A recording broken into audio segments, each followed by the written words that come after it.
இந்த நியாய தீர்ப்புக்கு வானமும் பூமியும் எப்படி ரெடியா இருக்கு அப்படிங்கறத நம்ம என்ன செய்ய போறோம், பார்க்க போறோம். பார்த்துட்டு நம்ம ஜெபம் பண்ணி முடிக்க போறோம். 1995ல விஞ்ஞானிகள்லாம் சேர்ந்து சுவிட்சர்லாந்துல என்ன பண்ணாங்க, அடுத்த உலக அழிவு எப்படி நடக்கும்னு சொல்லி ஒரு மீட்டிங் நடத்தினாங்க. அந்த மீட்டிங்ல ஒவ்வொருத்தரும் ஒவ்வொரு விதமா சொன்னாங்க. ஒருத்தர் 3ஆம் உலக யுத்தம்னாரு, ஒருத்தர் தண்ணி பஞ்சம்னாரு, ஒருத்தர் சுனாமினாரு, ஒருத்தர் பூகம்பம்னாரு. இப்படி ஒவ்வொருத்தரும் ஒவ்வொரு காரியம் சொல்லிட்டே இருக்கும்போது ஒரு சயின்டிஸ்ட் ஜப்பான்ல இருந்து, அவர் பேரு மிகை காக்கூன் பேர், அவர் என்ன பண்ணாரு, எழுந்திருச்சு அவருடைய ரிப்போர்ட்டை கொடுக்கும்போது, உலகம் நிச்சயமா சீக்கிரத்தில் அழிய போறது எதனால அப்படின்னு கேட்டீங்கன்னா, சூரியனுடைய மேல் பரப்புல இந்த மாதிரி வெடிப்புகள் ஏற்பட்டிருக்கு. இங்க இருக்கு பாருங்க, இப்படி வெடிக்குது பாருங்க, அப்படி வெடிக்கும். இது ஒரு அனிமேஷன் படம். இந்த மாதிரி அவர் போட்டு காட்டினார். அது மேல வருது பாருங்க ஒரு புயல் மாதிரி. எப்படி நம்ம கடல்ல புயல் வருதோ அந்த மாதிரி சூரியன்ல புயல் வருது. இந்த புயல் மணிக்கு 3000 கிலோமீட்டர் வேகத்துல இருக்கு. சூரியனோட மேல் பரப்புல இந்த மாதிரி கருப்பு நிற ஓட்டைகள் உருவாகி இருக்கு. அதுல சின்ன ஓட்டை பெரிய ஓட்டை அந்தந்த சைஸுக்கு ஏற்ற மாதிரி இருக்கு. உங்களுக்கு தெரியும், சூரியன் பூமியை விட பல மடங்கு பெருசு. அப்ப இந்த ஓட்டைகள் வழியா பார்த்தா நம்ம ஒரு சிலதெல்லாம் நம்ம பூமியே உள்ள வைக்கிற அளவுக்கு இருக்கு. அவ்வளவு பெரிய ஓட்டைகள்லாம் இருக்கு. இதை கண்டுபிடிச்சு அவர் சொல்லிட்டு சொன்னாரு, இது 11 வருஷத்துக்கு ஒரு தடவை, 22 வருஷத்துக்கு ஒரு தடவை சூரியன்ல இருந்து இந்த மாதிரி வெளியே வருது பாத்தீங்களா, இந்த மாதிரி கதிர்வீச்சு அது கக்குது. இப்ப நமக்கு மே மாசம் ஏன் சூடா இருக்குன்னா, சூரியன் என்ன செய்யுது, பூமி கிட்ட பக்கத்துல இருக்கு. இப்போ சூரியன்ல புற ஊதா கதிர்கள், அகச்சிவப்பு கதிர்கள் சொல்லுவாங்க, ultra violet race, infrared race சொல்லுவாங்க, யூவி எஃப்ஐஆர் அப்படிம்பாங்க. அந்த மாதிரி புதுசா ஒரு பிளாஸ்மா ரேசன் வருது. இது பெரிய ஆபத்து. இது மனுஷனுக்கு 3 விதமான ஆபத்துகளை உண்டாக்குறது அப்படின்னு சொல்லி கண்டுபிடிச்சார். கண்டுபிடிச்சு இந்த விஷயத்த சயின்டிஸ்ட் மத்தியில சொன்னார். அதுக்கு அப்புறம் தான் எல்லாருமே அதை குறித்து ஆராய்ச்சி பண்ண ஆரம்பிச்சாங்க. ஆராய்ச்சியில பார்த்தா, இப்ப நீங்க பாக்குறது ஒரிஜினல் படம், பாக்குறது சூரியனுடைய ஒரிஜினல். கிட்ட டெலஸ்கோப் வச்சு அவங்க கண்டுபிடிச்சதுல சூரியனுடைய மேல் பரப்புல இந்த மாதிரி ஓட்டைகள் நிறைய இருக்கிறத கண்டுபிடிச்சாங்க. தெரியும் பாருங்க, அந்த மஞ்சள் கலர்ல தெரியுது பாருங்க, குட்டி குட்டியா, இதெல்லாம் ஓட்டைகள். இந்த ஓட்டைகள்லாம் நமக்கு பார்க்கறதுக்கு இப்படி தெரியுது, ரொம்ப பெருசு. இப்ப அதுல வெடிக்குது பாருங்க, அந்த மாதிரி வெடிக்கும். வெடிப்பு ஏற்பட்டு இது நம்ம எப்படி புயல் கரையை கடக்குதோ அந்த மாதிரி சூரியனை விட்டு வெளியே வரும். அப்படி வெளியே வரும்போது அந்த அனல் ஒரு மணிக்கு 3000 கிலோமீட்டர் வேகத்துல எல்லா கிரகங்கள் மேலேயும் வீசும். இது எப்ப நடக்கும்னு கேட்டீங்கன்னா, சூரியனுடைய சைக்கிள் 11 வருஷம் 22 வருஷம் இருக்கு, அந்த சைக்கிள் அப்ப நடக்கும். பூமிக்கு அது பாதிப்பை ஏற்படுத்தும். இந்த மாதிரி 2012லயும் ஒரு பாதிப்பை அது ஏற்படுத்துச்சு. அதுக்கு முன்னாடி 1995லயே அதை கண்டுபிடிச்சிட்டாங்க. அப்போ இதை பத்தின ஆராய்ச்சி மேற்கொண்ட போது 3 முக்கியமான பாதிப்புகளை அவர்கள் சொன்னார்கள். இது எங்க பைபிளோட ஒத்து வருதுங்கிறத அவங்க சொல்றேன். பைபிள நம்ம ஆண்டவர் இதெல்லாம் முன்னாடியே சொல்லி வச்சுட்டாரு. அது எப்படி வருதுங்கிறத நான் வசனத்துல சொல்றேன். இப்ப அந்த விஷயத்தை மட்டும் கேளுங்க. இப்போ 3 முக்கியமான பாதிப்புகளை மனுஷனுக்கு ஏற்படுத்தும்னு சொன்னாங்க. முதலாவது பாதிப்பு என்ன அப்படின்னா, இந்த செயற்கைக்கோள் முழுவதுமாக என்ன செய்யும், பாதிக்கப்படும். ஏன்னா நம்ம 36,000 கிலோமீட்டர் தூரத்தை என்ன பண்ணிருக்கிறோம், செயற்கைக்கோளை லான்ச் பண்ணிருக்கிறோம். அப்படி லான்ச் பண்ணும்போது இந்த சோலார் சுனாமி அல்லது சூரிய கதிர்வீச்சு அடிக்கும் போது எப்படி நம்ம புயல் வீசும்போது மரம் எல்லாம் விழுது, வேகமா காத்துல விழுது இல்லையா, அந்த மாதிரி இந்த சோலார் சுனாமி வரும்போது வேகமா என்ன நடக்கும்னு கேட்டீங்கன்னு சொன்னா, இந்த சேட்டிலைட்ஸ் எல்லாம் பயங்கரமா பாதிக்கப்படும். எலக்ட்ரோ மேக்னெட்டிக்னு சொல்லுவாங்க, இஎம் அப்படிம்பாங்க. அந்த இஎம் உடைய பாதிப்புல அது என்ன செய்யும்னு கேட்டீங்கன்னா, இந்த சேட்டலைட்ஸ் எல்லாம் வெடிச்சிடும். சேட்டலைட் வெடிச்சா என்ன ஆகும்,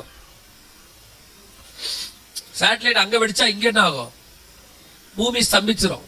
ஏன் அப்படின்னு கேட்டா, நீங்களும் நாம எதை நம்பிதான் வாழ்ந்துட்டு இருக்கிறோம், நம்முடைய வாழ்க்கையில 90% செயற்கைக்கோள் நம்பிதான் இருக்கு. ஒருவேளை நீங்க சொல்லலாம், எனக்கும் செயற்கைக்கோளுக்கு சம்பந்தமே இல்ல அப்படின்னு சொன்னீங்கன்னா, நீங்க முதல்ல யூஸ் பண்ற செல்போன் எதை நம்பி இருக்குது, செயற்கைக்கோள் நம்பிதான் இருக்கு. வைஃபை, இன்டர்நெட் அப்படின்னு சொல்றது எல்லாமே எதா இருந்தாலும் எதை நம்பிதான் இருக்குது, செயற்கைக்கோள் நம்பி இருக்கு. அடுத்து உங்க ஏடிஎம் மிஷின் போய் காசு போட்டு எடுக்கிறீங்களே, அது எதை நம்பி இருக்குது, செயற்கைக்கோள் நம்பி. அதுக்கப்புறம் ஆன்லைன் டிக்கெட் புக்கிங்கா இருக்கட்டும், எலக்ட்ரிக் பில்லு கட்டுறதா இருக்கட்டும், ஸ்கூல் ஃபீஸ் கட்டுறதா இருக்கட்டும், ஆன்லைன் கிளாஸா இருக்கட்டும், இந்த ஆன்லைன் சொல்லிட்டாலே எல்லாமே எதை நம்பி தான் இருக்கு, செயற்கைக்கோள் நம்பி இருக்கு. பறக்கிற விமானம், மிதக்கிற கப்பல் எல்லாமே எதை நம்பி தான் இருக்கு, செயற்கைக்கோள். இப்ப சொல்லுங்க, செயற்கைக்கோள் இல்லாம நம்ம லைஃப் என்ன ஆகும், செயற்கைக்கோள் போச்சுன்னா உடனே ஸ்தம்பிச்சிடும். நம்ம வாழ்க்கை ஒரு 100 வருஷத்துக்கு பின்னாடி போயிடும். 100 வருஷத்துக்கு முன்னாடி நம்ம அப்பா அம்மா எல்லாம் எப்படி இருந்திருப்பாங்க, தாத்தா பாட்டில எப்படி இருந்திருப்பாங்க, அதே மாதிரி தான். ஃபிளைட் இருக்காது, எதுவுமே இருக்கு. இப்ப பாருங்க, ஃபிளைட்டே பாதி ஃபிளைட்டுக்கு மேல என்ன செய்யல, பறக்கல. ஃபிளைட் இருக்காது, எதுவும் இருக்காது. அந்த காலத்து மாதிரி குதிரை வண்டி தான் நீங்க ஓடணும். நீங்க நாளலாம் மாட்டு வண்டி, குதிரை வண்டி ஓட்டிட்டு போக வேண்டியது தான். ஆனா அது நல்லது தான் உடம்புக்கு, இல்லையா? அப்போ இது முதலாவது பாதிப்பு. இரண்டாவது பாதிப்பு, அதையும் தாண்டி இந்த செயற்கைக்கோள், அதாவது இந்த சோலார் சுனாமி பூமிக்குள்ள வரும்போது, இப்படி பூமியை கிராஸ் ஆகுதுன்னு வச்சுக்கோங்க. இதான் பூமியை கிராஸ் ஆகுதுன்னு வச்சுக்கோங்க. இப்போ பூமியில இருக்கக்கூடிய எலக்ட்ரிசிட்டி கேபிள்ஸ், டிரான்ஸ்ஃபார்மர்ஸ், ஒயரு இதெல்லாம் இருக்கு இல்லையா, இதெல்லாம் என்ன செய்யும், எரிஞ்சு தீ பிடிச்சிடும். காரணம் என்ன அப்படின்னு கேட்டீங்கன்னு சொன்னா, இது முழுக்க முழுக்க பிளாக் அவுட். அதாவது அந்த இங்க இருக்கு பாருங்க, இது பேர் பிளாக் அவுட் வார்னிங்னு கொடுத்துருப்பாங்க. மேல பாத்தீங்கன்னா, இந்த படத்துல மேல பாத்தீங்கன்னா பிளாக் அவுட் வார்னிங். பிளாக் அவுட்னா என்ன அப்படின்னு கேட்டீங்கன்னா, நம்மளுடைய டிரான்ஸ்ஃபார்மர்ஸ் எல்லாமே வெடிச்சு செதறிடும். ஏன்னா ஹை வோல்டேஜ் நம்மளுக்கு இருக்கிறது ஒரு மினிமம் வோல்டேஜ் தான் தாங்கும். அதுக்கு மேல என்ன செய்யாது, வெடிச்சிடும். இது அதெல்லாத விட பல மடங்கு உஷ்ணம். எவ்வளவு தெரியுமா? இதுல தினமலர்ல ஒரு செய்தி வந்துச்சு, இதை பத்தின ரிப்போர்ட் கொடுத்தாங்க. இதுல கொடுத்துருக்காங்க பாருங்க. இந்த சூறாவளி இடி இடிப்பதை போன்று நிகழும். இது நடக்கும் போது, இந்த சூரிய புயல் தாக்கும் போது சூரியனின் வெப்ப அளவு 10,000 டிகிரி ஃபாரன்ஹீட்டையும் கடந்து விடும். அந்த நிமிஷத்துல மட்டும் வெடிக்கும் போது அதோட ஃபாரன்ஹீட் எவ்வளவு? 10,000 டிகிரி. 10,000 டிகிரினா என்ன தெரியுமா? நாம இப்போ மே மாசத்துல பாக்குறோமே, அது எவ்வளவு வருதோ, 110 120 வரைக்கும் வருது. சில இடத்துல 140 வரும், சவுதி அரேபியா, குவைத்லாம். அந்த மாதிரி ஒரு 100 மடங்கு எக்ஸ்ட்ரா, அவ்வளவுதான் வரப்போகுது. எவ்வளவு வரப்போகுது? அந்த மே மாச கத்திரி வெயில்ல வர மாதிரி ஒரு 100 மடங்கு சூடு எக்ஸ்ட்ரா இருக்கும். இப்ப இருக்கிற கத்திரி வெயிலுக்கே நம்ம என்ன ஆகுறோம், ஒருத்தர் நைட்டு வெளியே வீட்டுக்குள்ள தூங்குறது இல்ல. ஆனா இப்ப ஏசி போட்டு விட்டீங்க எல்லாம் இல்ல, என்ன நல்ல எண்ணம் பாருங்க நமக்கு. நம்ம உள்ள நல்லா இருந்தா போதும், வெளியே இருக்கிறோம் எப்படி கேட்டா நமக்கு என்ன இல்ல. இப்ப வெளியவும் சூடாகிட்டு இருக்குது. சோ இந்த சோலார் சுனாமி வரும்போது 10,000 டிகிரி ஃபாரன்ஹீட்டா இருக்கும்போது நம்மளுடைய எலக்ட்ரிசிட்டி கேபிள், டிரான்ஸ்ஃபார்மர்லாம் என்ன ஆயிடும், வெடிச்சிடும். மூணாவது, அதையும் தாண்டி ஒருவேளை மனுஷன் நாம இந்த சோலார் சுனாமில மாட்டினா என்ன ஆகும் அப்படின்னு கேட்டீங்கன்னு சொன்னா, நம்முடைய உடம்பு ஸ்பாட்ல சாம்பல் ஆயிரும். நான் ரொம்ப கதை விடுறான்னு நினைக்கிறீங்களா? எலக்ட்ரிக்கல் சுடுகாடுல கொண்டு போய் பாடியை வைக்கிறாங்களா, செத்துட்டா வச்ச உடனே பாடி என்ன ஆகுது, சாம்பல் ஆயிடுதா? அந்த டெட் பாடி வைக்கிற அந்த எலக்ட்ரிக்கல் சுடுகாடு பெட் இருக்குல்ல, அது ஒரு 100-110 டிகிரி சூடுதான் இருக்கும்.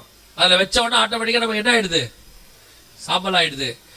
இது அதை விட பல மடங்கு ஆட்டோமேட்டிக்கா நம்ம உடம்பு என்னவாயிரும், சாம்பல் ஆயிரும். அது மட்டும் இல்ல, அப்படி சாம்பல் ஆன உடனே ஒரு காத்து வீசிச்சுன்னு வச்சுங்க, மேபி ஆட்டோமேட்டிக்கா நம்ம என்ன ஆகும், காத்துல சாம்பல் பறந்துடும். அதனாலதான் இங்கிலீஷ்ல சொல்லும் போது the humans will disappear ன்னு சொல்லுவாங்க. அதாவது மனிதன் காணாமல் போயிடுவான். அப்படி சாம்பல் ஆகிற நேரத்தில் ஒரு காத்து அடிச்சுச்சுன்னா நம்ம என்ன ஆயிடுவோம், காணாமல் போயிடுவோம். இது 3 முக்கியமான ஆபத்து வரப்போவதாக இந்த சோலார் சுனாமி மூலமாக ஏற்பட போவதாக அவங்க சொல்லியிருக்கிறாங்க. சோலார் சுனாமி கிராஸ் ஆகும் போது எப்படி இடிக்குமா, இடி இடிப்பதை போன்று நடக்கும் இருக்கு. பைபிள் சொல்லுது, வானம் மடமடவென்று அகன்று போம். எந்த வானம் அகன்று போவோம் அப்படின்னு கேட்டீங்கன்னா, வெளிப்படுத்தல் 6:14 வாசிச்சு பாருங்க. வானமும் சுருட்டப்பட்ட புஸ்தகம் போலாகி விலகி போயிற்று. வானம் சுருட்டப்பட்ட புஸ்தகத்தை போலாகி, அதான் ஓசோன் லேயர். இந்த இப்ப நமக்கு ஆண்டவர் நிறைய வானத்தை உண்டாக்கி கொடுத்திருக்கிறார். வானாதி வானங்களே அவரை துதியுங்கள், பரலோகங்களே அவரை. நிறைய வானங்கள் இருக்குது. என்னென்ன வானம் இருக்குது அப்படின்னு கேட்டா, பவுல் சொல்றாரு, நான் 3வது வானம் வரைக்கும் எடுத்துக்கொள்ளப்பட்டேன் அப்படிங்கிறார். எத்தனை வானம் இருக்கு? யூதருடைய நம்பிக்கையின்படி 7 வானம் இருக்கு. அந்த ஆவிக்குரிய விதத்துல ஸ்டேஜஸ் 7 இருக்கு. இப்ப நமக்கு புரியும்படி நான் சொல்றேன் பாருங்க. இப்ப ஆண்டவர் 2ஆம் நாள்ல ஒரு ஆகாய விரிவு உண்டாக்குறாரு. பாத்தீங்களா, பூமிக்கு மேலுள்ள தண்ணீர் எல்லாம் ஒரு இடத்தில் சேர்ந்த கடவுள். அந்த சேர்ந்த ஜலத்திற்கு ஆகாய விரிவு என்று பெயரிட்டார். அது ஒரு வானம். அதுக்கப்புறம் ஓசோன் லேயர், அது ஒரு வானம். நான் சொல்ல உங்களுக்கு புரியுதா? இதே மாதிரி நம்ம தேவன் ஒன்று இருக்கிறாரு, அது ஒரு வானம். பரிசுத்தவான்கள் மரித்தவர்கள் இருக்கிறாங்க, பாரடைஸ், அது ஒரு வானம். வானமண்டலத்தின் பொல்லாத சேனைகள், பிசாசு இருக்குது, அது ஒரு வானம். நம்ம கண்ணுக்கு நேரம் ஒன்று தெரியுது, இது ஒரு வானம். எத்தனை வானம் இருக்கு பாருங்க. அதனாலதான் பைபிள் என்ன சொல்லுது, வானங்கள் அப்படின்னு சொல்லுது. சரி, இப்ப எந்த வானம் சுருட்டப்பட்ட புஸ்தகத்தை போல விலக போகுது அப்படின்னா நம்ம பார்க்கிற ஓசோன் லேயர். இந்த ஓசோன் லேயருங்கிற ஒரு வானம். இப்போ நம்ம ஆண்டவர் பூமிக்கு வந்து 3 பாதுகாப்பு கொடுத்திருந்தார் பைபிள் படி. நோவா காலத்துல ஜலத்திரை, அதாவது தண்ணிக்கு மேல பூமிக்கு மேல தண்ணி என்ன பண்ணாரு, சேர்த்து வச்சிருந்தார். இந்த தண்ணி எல்லாம் நோவா காலத்துல இப்படி இருந்துச்சு. அடுத்து நம்முடைய ஓசோன் லேயர் ஒன்று இருந்துச்சு. அதுக்கு மேல பூமியை ஒரு காந்த புலம் பிடிச்சிருந்துச்சு. இப்ப இருக்கு பூமியை என்ன பண்ணிருக்கு, நீங்களும் நானும் பூமிக்கு மேல இருக்கிறோமா உள்ள இருக்கிறோமா? சீக்கிரம் சொல்லணும், டைம் இல்ல. பூமிக்கு மேல இருக்கிறோமா உள்ள இருக்கிறோமா? உள்ளையா மேலையா? இப்ப ரெண்டுத்துக்கும் பதில் இல்லை பாத்தீங்களா? ஃபர்ஸ்ட் உள்ள, நாங்க உள்ளேயானா இல்ல மேல மேலையா அப்படின்னா இப்ப அடுத்து என்ன சொல்றது? ரெண்டுமே சொல்லியாச்சே. மேலையா உள்ளியா? பூமிக்கு மேல இருக்கிறோம், இந்த பக்கத்துல இருக்கிறோம் இல்லையா? இப்ப பூமி சுத்துதா இல்லையா? சீக்கிரம் மெதுவா சுத்துதா வேகமா சுத்துதா? அவங்க என்ன நினைக்கிறாங்கன்னா, இந்த கேள்வி எல்லாம் கேட்கறாங்க தான் நாங்க ஸ்கூலுக்கே போல. சரி, இதெல்லாம் எங்க பாஸ்டர் எந்த கேள்வியும் கேட்காம நல்லபடியா பாடம் நடத்துவார் தான் இங்க வந்தோம். இந்த ஆளு கூப்பிட்டு விட்டாங்க, இந்த ஆளு இப்ப என்ன பண்றான்? சரி சொல்லுங்க, விட மாட்டோம்ல. வேகமா சுத்துதா மெதுவா சுத்துதா பூமி? அது வேலை செய்யறவங்களை பொறுத்து. நல்லா வேலை செஞ்சா கொஞ்சம் வேகமா சுத்தும், சீக்கிரமா முடிஞ்சிடும். இந்த சும்மாவே டிவி பாக்குறவனுக்கு மெதுவாக சொல்ல டைம் போறதே மாட்டேங்குது, போர் அடிக்குதுங்களா? இல்ல அப்படிதானா? சரி, பூமி இப்ப வேகமா சுத்தா ஸ்லோவா சுத்துதா? தலை சுத்துது. சரி, பூமி வேகமா சுத்துது. எவ்வளவு வேகம்னா மணிக்கு 2000 கிலோமீட்டருக்கு மேகத்துல சுத்துது. அதை விட வேகமா. ஒரு நாளைக்கு 24 மணி நேரத்துல பூமி தன்னைத்தானே என்ன பண்ணுது, சுத்தி வந்துருது. இப்ப நீங்க பிளைட்ல ஏறி நாம இந்த இடத்துல இருக்கோம்னு வச்சுக்கோங்க. அமெரிக்கா எங்க இருக்கு தெரியுமா? இங்க இருக்கு. அப்படியே ஆப்போசிட்ல இந்த பக்கம் இருக்கு. இந்த அமெரிக்காவுக்கு நீங்க போகணும்னா பிளைட்ல ஏறி மணிக்கு 1000 கிலோமீட்டர் வேகத்துல ஸ்பீட்ல பறந்தீங்கன்னா இந்த இடத்துக்கு வரத்துக்கு எவ்வளவு நேரம் ஆகும் தெரியுமா? 18 இருந்து 20 மணி நேரம் ஆகும். இங்க இருந்து இங்க வரத்துக்கு 1000 கிலோமீட்டர் வேகத்துல பறந்தா. இப்ப நீங்க இங்க இருந்து ஒரு முழு ரவுண்டு வரணும்னா அப்ப எவ்வளவு பறக்கணும்? 36 மணி நேரத்துல இருந்து 40 மணி நேரம் பறக்கணும். அப்போ மணிக்கு 2000 கிலோமீட்டர் வேகத்துல பறந்தாதான் நீங்க ஒரு நாளைக்குள்ள என்ன செய்வீங்க, இங்க வருவீங்க. அப்படின்னா பூமி எவ்வளவு ஸ்பீடா சுத்துது? 2000 கிலோமீட்டர் ஸ்பீட்ல சுத்துது. உங்களுக்கு ஏதாவது தெரியுதா? ரங்கராட்டத்துல சுத்தி இருக்கிறீங்களா? ஜெயிண்ட் வீல்ல இப்படி எல்லாம் சுத்துமே, சுத்தி இருக்கீங்களா? சுத்தும் போது தலை சுத்துமா, வாந்தி வருமா? அது ஒரு 60 கிலோமீட்டர் வேகத்துல தான் சுத்துது. அதுக்கே வாந்தி வருதா? இப்ப 2000 கிலோமீட்டர் வேகத்துல சுத்தணும்னு அப்ப நமக்கு என்ன வரணும்? எல்லாம் வரணும், சாப்பிட்டதெல்லாம் வரணும். வருதா? ஏன் வரல? ஏன் வரலன்னா இந்த பூமிக்கு மேல ஆண்டவர் என்ன பண்ணிருக்காரு, ஒரு காந்தத்தை கொடுத்து அழகா புடிச்சு வச்சிருக்கிறாரு. வேகமா சுத்துது, ஆனா அந்த காந்தம் என்ன பண்ணிருக்கு, பூமிய அப்படி வச்சிருக்கிறதுனால நம்ம அதுக்குள்ள இருக்கிறதுனால நமக்கு ஒண்ணுமே தெரியல. அதுக்கு மட்டும் இல்லாம பூமிக்கு உள்ள ஒரு காந்தம் கொடுத்திருக்கிறாரு. அதுக்கு பேர் புவி ஈர்ப்பு சக்தி, கிராவிடேஷனல் ஃபோர்ஸ். அது என்ன பண்ணுது, கீழே இழுக்குது. எதை போட்டாலும் கீழே என்ன செய்யுது, வந்துடுது. இது ஒரு பக்கம் இழுக்க, இது ஒரு பக்கம் இழுக்க, ரெண்டுத்துக்கு நடுவில் பூமி எப்படி இருக்கு, கரெக்டா வச்சிருக்காரு ஸ்பீடு. அதனாலதான் உங்களுக்கு எனக்கு எதுவுமே தெரியல. எவ்வளவு அழகா ஆண்டவர் உண்டாக்கி இருக்கிறாரு பாருங்க. அல்லேலூயா. இதெல்லாம் பார்த்துட்டு அதுக்கப்புறம் சொல்றான் கடவுள் இல்லையாமா. இல்ல, இவன் சுத்த வர மிஷின் 10 வருஷத்துக்கு மேல சுத்த மாட்டேங்குது. அதுவும் வாஷிங் மிஷின்ல 5 வருஷத்துக்கு மேல சுத்த மாட்டேங்குது. இல்ல, உடனே என்ன போகுது. அப்பதானே உங்களுக்கு தெரியும். அதுக்கு தான் சொல்றேன். உங்களுக்கு எந்த மிஷின் சுத்துதோ தானே. ஒரு கிரைண்டர் கொடுக்குறாங்க இலவசமா, அது 1 வருஷத்துக்கு மேல சுத்த மாட்டேங்குது. ஃப்ரிட்ஜ் வாங்குறோம் 5 வருஷத்துக்கு மேல ஓட மாட்டேங்குது. கிட்டத்தட்ட 6000 வருஷமா பூமி சுத்திக்கிட்டே இருக்குது, நிக்காம சுத்துது, 24 மணி நேரம் சுத்துது. கர்த்தர் நம்மை விசேஷமாய் உண்டாக்கி வைத்திருக்கிறார். அல்லேலூயா. அப்போ இந்த பூமியோடைய காந்தபுலத்துல மேல இருக்கிறது பாத்தீங்களா, இது ஒரு பாதுகாப்பு. அந்த நோவா காலத்துல ஜலத்திரைன்னு ஒன்று இருந்துச்சு, அது ஒரு பாதுகாப்பு. அப்புறம் ஓசோன் லேயர் ஒரு பாதுகாப்பு. இந்த இடத்துல சூரியன் இருக்கு, இங்க பூமி இருக்கு. இது ரெண்டுத்துக்கு நடுவில் தான் அந்த 3 பாதுகாப்பு இருந்துச்சு. அதனால சூரியன்ல இருந்து வரக்கூடியதான ஒளி மட்டும் தான் எங்க வந்துச்சு, பூமிக்கு வந்துச்சு. சூரியன்ல இருந்து வரக்கூடியதான எந்த விதமான அந்த ஆபத்தான கதிர்வீச்சுகள் எதுவுமே எங்க வரல, பூமிக்கு வராம எல்லாத்தையும் என்ன பண்ணிட்டாரு, ஃபில்டர் பண்ணிட்டாரு. இப்ப நோவா காலத்துல என்ன வந்துருச்சு பூமியில, அந்த ஜலத்திரை உடைஞ்சிருச்சு. அதான் வானத்தின் மதகுகளும் திறவுண்டனு படிச்சோம்ல, அது போன உடனே, ஒரு பாதுகாப்பு போன உடனே ஆட்டோமேட்டிக்கா நமக்கு என்ன ஆயிருச்சு, அந்த ஃபில்டர்ல ஒண்ணு குறைஞ்சிருச்சு. இப்போ நோவா காலத்துக்கு அப்புறம் வயசு பாருங்க எல்லாருக்கும் பாதியா குறைஞ்சிரும். நோவாவுடைய பேர பசங்களுக்குலாம் வயசு பார்த்தீங்கன்னா 450 தான் இருக்கும். நோவாவுக்கு பார்த்தீங்கன்னா 900, ஆதாமுக்கு 930, மெத்துசலாக்கு 969, எல்லாம் அப்படி இருக்கும். ஆனா நோவாவுடைய பேர பசங்க எல்லாருக்கும் எவ்வளவு இருக்கும்? 400, 450. ஏன்னா இந்த பாதுகாப்பு என்னவாயிருச்சு? போயிருச்சு. இப்ப நமக்கு இருந்த 2வது பாதுகாப்பும் போயிருச்சு. என்னது? ஓசோன் லேயர்ல ஓட்ட விழுந்து ஓசோனும் போயிருச்சு. இப்ப நமக்கு வயசு எவ்வளவு? மோசே என்ன சொல்றாரு? 70, பலத்தின் மிகுதினால் 80. இப்ப நமக்கு வயசு 70ல 80. எப்போ? மோசே சொன்ன போது. மோசே சொன்னாரா? யார் சொன்னது? மோசே தான் சொன்னார். நோவா கிட்ட கர்த்தர் எத்தனை வயசு சொன்னாரு? இனி மனுஷன் இருக்க போறது எத்தனை வருஷம்? 120. மோசே சொன்னது எத்தனை வருஷம்? 70, பலத்தின் மிகுதினால். ஏன்னா 2 லேயர் தான் இருந்துச்சு. இப்ப 2 லேயர்ல ஒண்ணு போயிருச்சு. இப்போ நம்ம காலத்துல 2017ல 3வது லேயரும் போயிருச்சு. எது?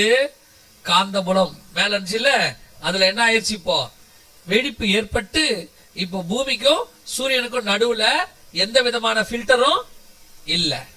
கொஞ்சம் கொஞ்சமா எல்லா ஃபில்டரும் போயிட்டு இருக்கு. அதுல மிச்ச மீதி இந்த ஃபில்டரும் வெடிச்சிருச்சு. இப்போ சூரியன்ல இருந்து நேரா என்ன வருது? வெப்பம் பூமிக்கு வருது. இதத்தான் உங்களுக்கு இங்கிலீஷ்ல வேற மாதிரி சொல்றாங்க. என்ன சொல்றாங்க? குளோபல் வார்மிங் அப்படின்னு சொல்றானா? தமிழ்ல பூமி வெப்பமயமாகுதல். உடனே என்ன சொல்றாங்க? பூமி ரொம்ப சூடாகுது, நீங்க வண்டி ஓட்டுறத குறைங்க, அதை பண்ணுங்க, இதை பண்ணுங்க, எல்லாம் சொல்றான். ஒண்ணும் பண்ண முடியாது. இருந்த டோர் எல்லாம் என்னவாயிருச்சு? ஓபன் ஆயிருச்சு. இப்ப நேரா சூரியன்ல இருந்து கதிர்வீச்சு எங்க வருது? பூமிக்கு வர தொடங்கிருச்சு. இப்போ காந்த புலத்தில் வெடிப்பு ஏற்பட்டுருச்சு. இப்போ சோலார் சுனாமி ஏற்பட்டு அங்க இருந்து மணிக்கு 3000 கிலோமீட்டர் வேகத்துல ஒரு சுனாமி வந்தா இப்ப எந்த ஃபில்டரும் இல்லாம நேரா எங்க வரும்? பூமிக்கு மேல வரும். எல்லா கிரகத்துக்கும் வரும், பூமிக்கும் வரும். அப்படி வரும்போது பூமியானது பற்றி எரியும். சரி, இந்த சோலார் சுனாமி வந்தா நடக்கும், வர வாய்ப்பு இருக்குதா அப்படின்னு கேட்டீங்கன்னா, இது லேட்டஸ்ட் நியூஸ், பேப்பர்ல வந்த செய்தி. பூமி 4 டிகிரி செல்சியஸ் வரை வெப்பம் என்ன ஆக போகுது? அதிகரிக்க போகிறது. இது பேப்பர் செய்தி. 4 டிகிரி இன்க்ரீஸ் ஆக போகுது. இது ரயில்வே ஸ்டேஷன்ல, எல்லா ரயில்வே ஸ்டேஷன்லயும் வச்சிருக்காங்க. நீங்க பார்த்திருப்பீங்களா தெரியாது, பார்த்திருக்க மாட்டீங்க. ஏன்னா அது கவனிக்கிற மாதிரி இருக்காது. நாங்க இந்த பாடம்லாம் எடுக்கிறதுனால எங்களுக்கு அது கண்ணில் படுது. இங்க பாத்தீங்கன்னா பூமி 5 டிகிரி செல்சியஸ் இன்க்ரீஸ் ஆக போகுதுன்னு சென்ட்ரல் கவர்மெண்ட் வச்சிருக்கு. யார் வச்சிருக்கிறா? சென்ட்ரல் கவர்மெண்ட் வச்சிருக்குது. 5 டிகிரி செல்சியஸ் என்ன ஆக போகுது? இன்க்ரீஸ் ஆக போகுது அப்படின்னு வச்சிருக்காங்க. கவனிங்க, இது பேப்பர்ல வந்த செய்தி. 2017. எதை நினைச்சுக்காதீங்க 1980ல 70ல வந்ததுன்னு. 2017. அதே 2017 தான் என்ன வெடிச்சிச்சு? பூமியில காந்த புலத்தில் வெடிப்பு ஏற்பட்டு இப்ப என்ன ஆயிருக்குது? சூரியன் நேரா வருது. அதே 2017 என்ன சொல்றாங்க அப்படின்னு கேட்டீங்கன்னா, 5 டிகிரி செல்சியஸ் வரை இன்க்ரீஸ் ஆக போகுது அப்படின்றாங்க. சரி, 5 டிகிரி செல்சியஸ் இன்க்ரீஸ் ஆகுது, 4 டிகிரி செல்சியஸ் இன்க்ரீஸ் ஆகுதுன்னு சொல்றீங்களே, அதனால என்ன பாதிப்பு? அதனால இப்ப 4 டிகிரி செல்சியஸ் இன்க்ரீஸ் ஆனா என்னப்பா, அதனால என்ன பிரச்சனை அப்படின்னு கேட்டீங்கன்னா, கீழேயே கொடுத்துருக்காங்க விஞ்ஞானிகள். அதனால என்ன பிரச்சனைங்கிறத கீழே கொடுத்துருக்காங்க. இங்க இருக்கு. பருவநிலை மாற்றம் காரணமாக வெப்பம் நிலை மேலும் அதிகரிக்கும். அதனால் ஏற்படும் வெப்ப அலைகளால் பொதுமக்கள் கடுமையாக பாதிக்கப்படுவர்.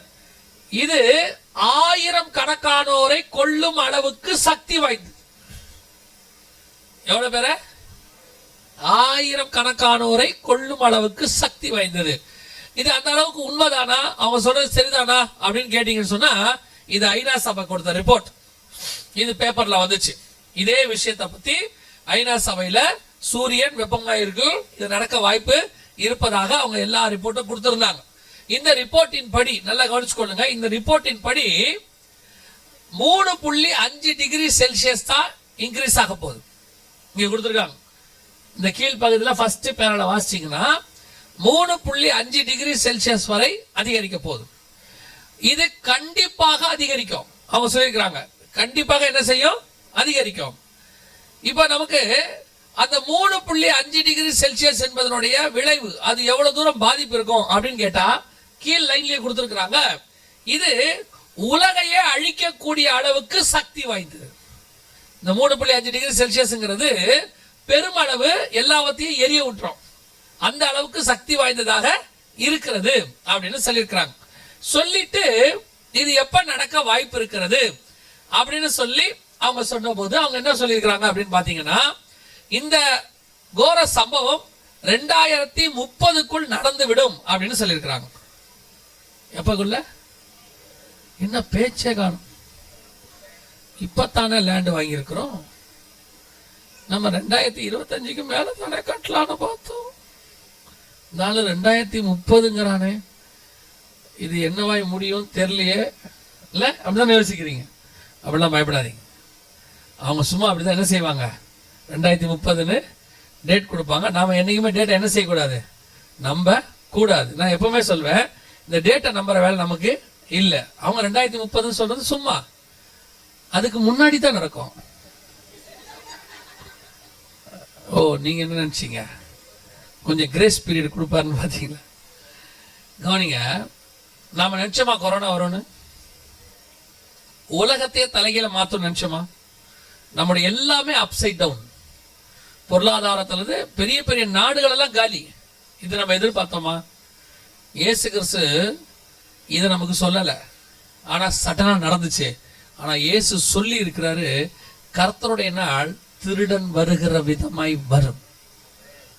அவருடைய வருகை திருடன் வருகிற விதமாய் வரும்.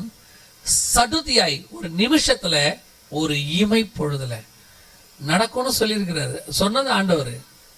நாம அதை சொல்லாத கொரோனாவே இவ்வளவு உலகத்தை மாத்தும்னா, இது அவர் சொல்லி இருக்கிறது, எச்சரிப்பு கொடுத்திருக்கிறாரு.